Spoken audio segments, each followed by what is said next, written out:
close till I get up. Time is barely on our side. I don't wanna waste what's left. The storms we chase. This is Adeel Ahmed and welcome to YouTube channel Education for All. उम्मीद है तमाम दोस्त खैरियत से होंगे।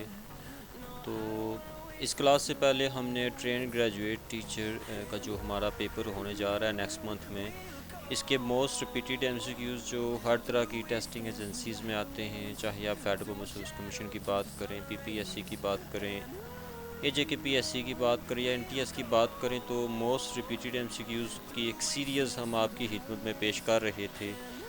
और train graduate teacher का जो आपका प्रोफेशनल पार्ट है, इसमें से 40% एमसीक्यूज़ आते हैं और 40% आपके सब्जेक्ट के रिलेटेड एमसीक्यूज़ होते हैं और 20% आपके इंग्लिश से आते हैं। तो बहुत से दोस्त रिक्वेस्ट भी कर रहे थे कि सर सब्जेक्ट के रिलेटेड भी कुछ एमसीक्यूज़ शेयर करें। तो बात यह है कि टाइम बहुत ज़्यादा कम था। ये जो क्लासेस हमने आपकी खिदमत में पेश की हैं, विद इन वीक हमने पेश की हैं, तो हमने कोशिश की है कि प्रोफेशनल पार्ट जो है ये तकरीबन तमाम स्टूडेंट्स का सेम ही होता है। तो इसलिए हमने सबसे पहले प्रोफेशनल टेस्ट को हमने टारगेट किया है, ताकि आप तमाम लोगों का कम से कम प्रोफेशनल जो टेस्ट है ये ठीक हो जाए। तो सब्जेक्ट के रिलेटेड तो हर जो कैंडिडेट है उसको काफ़ी नॉलेज होता है। तो इसलिए हमने सबसे पहले बात की थी एजुकेशनल साइकोलॉजी की और 170+ एमसीक्यूज़ जो मोस्ट रिपीटेड थे हर तरह की टेस्टिंग एजेंसीज़ में, हमने इनको सॉल्व किया था। और हमारी प्रीवियस क्लासेस के लिंक्स नीचे डिस्क्रिप्शन बॉक्स में या हमारे यूट्यूब चैनल की प्ले लिस्ट में भी आप विज़िट कर सकते हैं। तो ये हमारा टॉपिक था एजुकेशनल साइकोलॉजी। 170 एमसीक्यूज़ हमने इसके सॉल्व किए थे। इसके बाद हमने बात की थी क्लासरूम मैनेजमेंट एंड डिसिप्लिन के हवाले से। ये आपका दूसरा टॉपिक है प्रोफेशनल पार्ट का, तो इसके भी हमने 50 एमसीक्यूज़ सॉल्व किए थे जो कि मोस्ट रिपीटेड थे, हर तरह के टेस्टिंग एजेंसीज़ के पेपर्स में आते रहते हैं। और जैसे कि आप लोगों ने देखा होगा कि जो हमने एसएसटी सेकेंडरी स्कूल टीचर की क्लासेस आपकी खिदमत में पेश की थी, उसमें से भी काफ़ी एमसीक्यूज़ आपके पेपर में आए थे। तो आप लोगों से गुजारिश है कि federal public service commission SST secondary school teacher की क्लासेस को भी आप हमारे यूट्यूब चैनल की प्लेलिस्ट में विज़िट करें। क्लास नंबर 17, 22, 26 और 30 से अबव जितनी भी क्लासेस हैं, इन सब को आप अच्छे तरीके से प्रिपेयर कर लें तो इंशाल्लाह 40% जो आपके मार्क्स हैं आप इनको आसानी से गेन कर लेंगे। तो तीसरा टॉपिक था हमारा एजुकेशनल गाइडेंस एंड काउंसलिंग। तो इस हवाले से भी हमने कुछ एमसीक्यू सॉल्व किए थे जो हमारी नज़र में बहुत इम्पॉर्टेंट थे और मोस्ट रिपीटेड थे हमारी प्रीवियस पेपर्स की नज़र में। तो इसके बाद हमने अपना लास्ट जो टॉपिक है जो हमने डिस्कस किया था वो students evaluation and examination system. इसमें भी हमने बहुत ही इंपॉर्टेंट एमसीक्यू सॉल्व किए थे जो आपके previous paper SST secondary school teacher में भी रिपीट हुए हैं। तो ये तमाम क्लासेस आपने अच्छे तरीके से प्रिपेयर कर लेनी है और सिर्फ इसी डाटा तक महदूद नहीं रहना। आपने जहाँ से आपको मटेरियल मिल रहा है आप उसकी तैयारी करते रहें ताकि आपकी बेहतर से बेहतर तैयारी हो सके।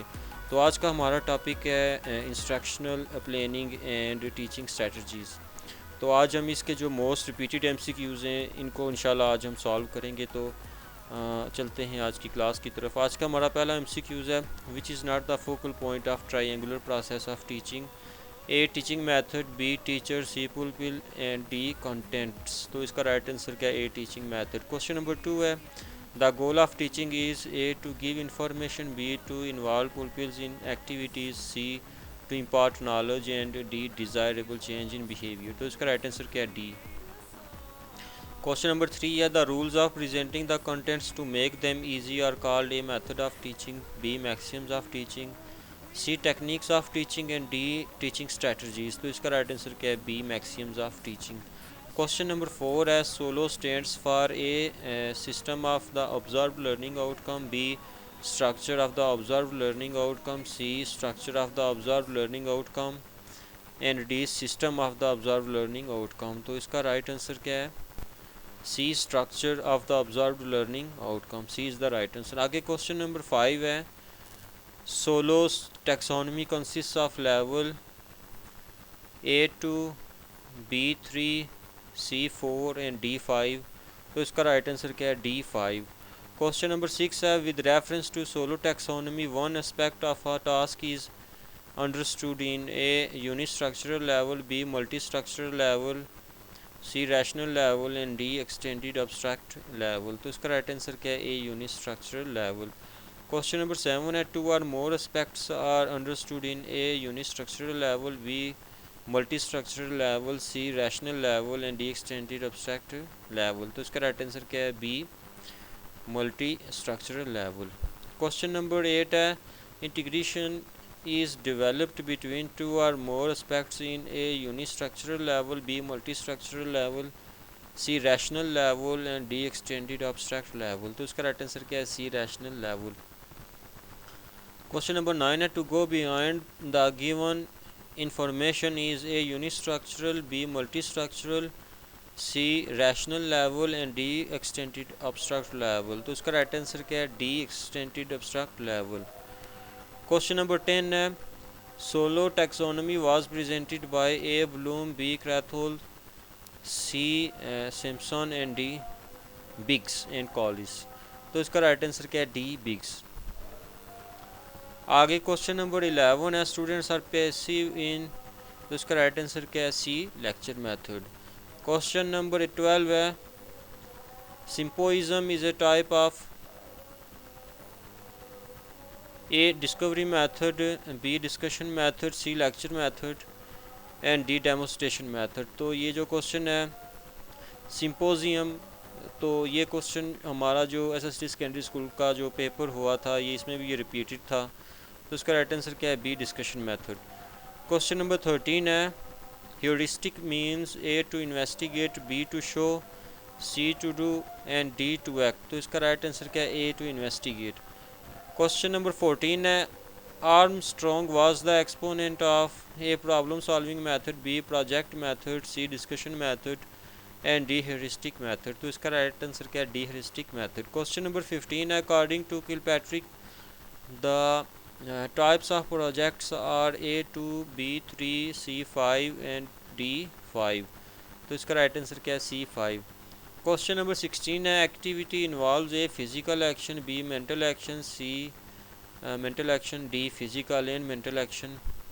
तो इसका राइट आंसर क्या है? D physical and mental action. Question number 17 है we move from specific to general in A induced method, B deductive method, C drill method and D discussion method. तो इसका राइट आंसर क्या है? A induced method.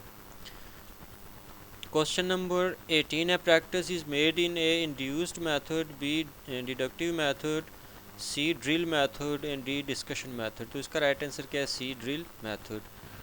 Question number 19 है the Socratic method is known as A lecture demonstration method, B discussion method, C inquiry method and D question answer method। तो इसका right answer क्या है? D question answer method। Question number 20 है who is not true about projects,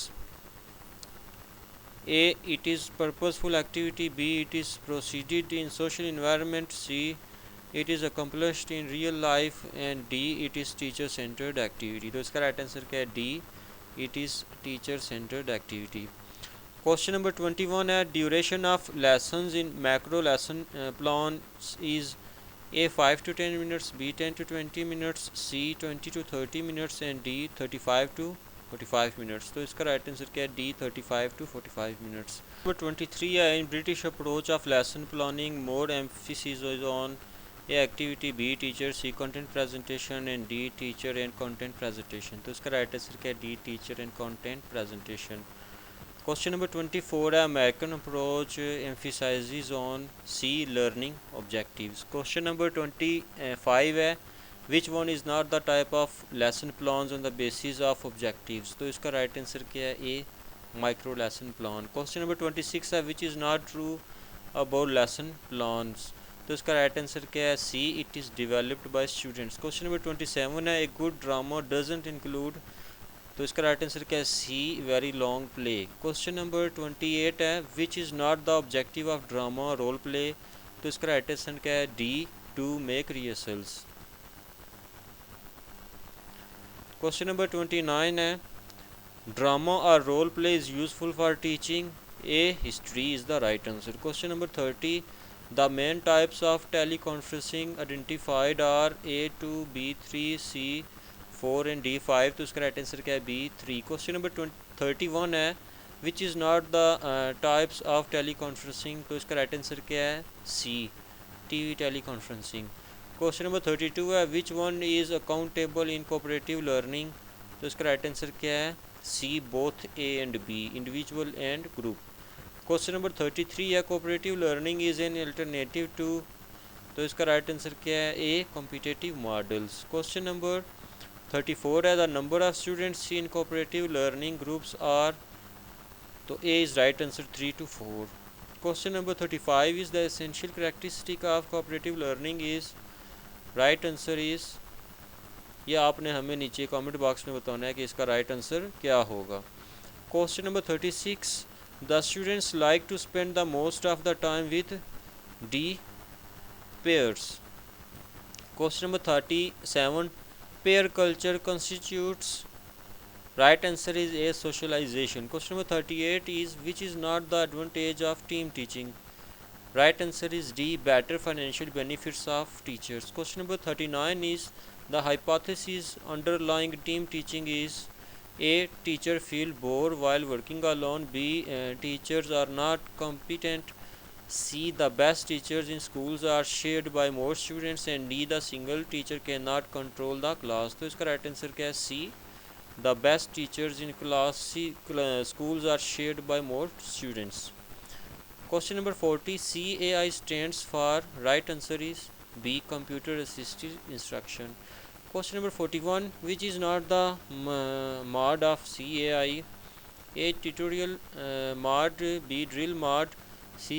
Simulation mod and D. Question mod. Right answer is D. Question mod. Question number 42 is example of psychomotor domain is dash student. Right answer is B. Performs an experiment. Question number 43 है ability to develop a lifestyle based upon the preferred value system is A. responding, B. valuing, C. organizing and D. characterization. तो इसका right answer क्या है? B. characterizing. Question number 44 है example of cognitive domain is A. describe a topic, B. describe an X-ray film, C. type a letter and D. take responsibility for tools. Right answer is describe a topic. Question number 45 is at the highest level of hierarchy is A. understanding, B. application, C. evaluation and D. analysis. Right answer is C. evaluation. Question number 46 is student can design a laboratory according to certain specification in which category of objective? Right answer is B. synthesis. Question number 47 है the number of domains in taxonomies of educational objective is A2, B3, C5 and question number 48 है what is the time of presentation in micro teaching? A. 1 to 5 minute, B. 5 to 10 minutes, C. 10 to 15 minute and D. 15 to 20 minute. तो इसका right answer क्या है? C. 10 to 15 minute. Question number 49 है what is the number of students in micro teaching? A. 1 to 5, B. 5 to 10, C. 10 to 15 and D. 15 to 20. तो इसका right answer क्या है? B. 5 to 10. Question number 50 है micro teaching started in A. 1950, B. 1960, C. 1970 and D. 1980. तो इसका right answer क्या है? B. 1960. Question number 51 है micro teaching focuses on the competency over A. Method, B. Skills, C. Contents and D. None of the above. तो इसका right answer क्या है? B. Skills. Question number 52 है which is more suitable in teaching of science? A. Lecture method, B. Demonstration method, C. Discussion method and D. Project method. तो इसका right answer क्या है? D. Project method. आज के लिए इतना ही. आज की क्लास में हमने जो हमारा ट्रेन ग्रेजुएट टीचर का प्रोफेशनल पार्ट है इसके जितने भी टॉपिक्स थे आज अल्हम्दुलिल्लाह हमने इन तमाम टॉपिक्स को सॉल्व कर लिया है. और जो मोस्ट रिपीटेड MCQs थे 400+ MCQs हमने ट्रेन ग्रेजुएट टीचर के लिए इन तमाम MCQs को सॉल्व किया है जो कि हर तरह के टेस्टिंग एजेंसीज़ के पेपर्स में आते थे. तो इन तमाम MCQs को आपने अच्छे तरीके से प्रिपेयर कर लेना है. इसके अलावा आपने हमारे YouTube चैनल पर जो स्पेशल क्लासेस हैं SST सेकेंडरी स्कूल टीचर की जिसमें हमने 300 मोस्ट रिपीटेड MCQs डिस्कस किए थे इनको भी आपने हर सूरत में विज़िट करना है। इसके अलावा आपने class number 17 federal public service commission SST secondary school teacher batch 1, batch 2 class number 22 और बैच 3 क्लास नंबर 26, इनको भी आपने हर सूरत में विज़िट करना है। और हमें यकीन है कि इंशाल्लाह ये जो 40% MCQs आते हैं ट्रेन ग्रेजुएट टीचर में आपके प्रोफेशनल टेस्ट से रिलेटेड, आप इसमें से इंशाल्लाह ये 40% मार्क्स ऑब्टेन कर लेंगे। और इस उम्मीद के साथ कि आपका पेपर बहुत अच्छा हो, इंशाल्लाह एक और क्लास के साथ आपकी खिदमत में हाज़िर होंगे। तब तक के लिए अल्लाह हाफिज़।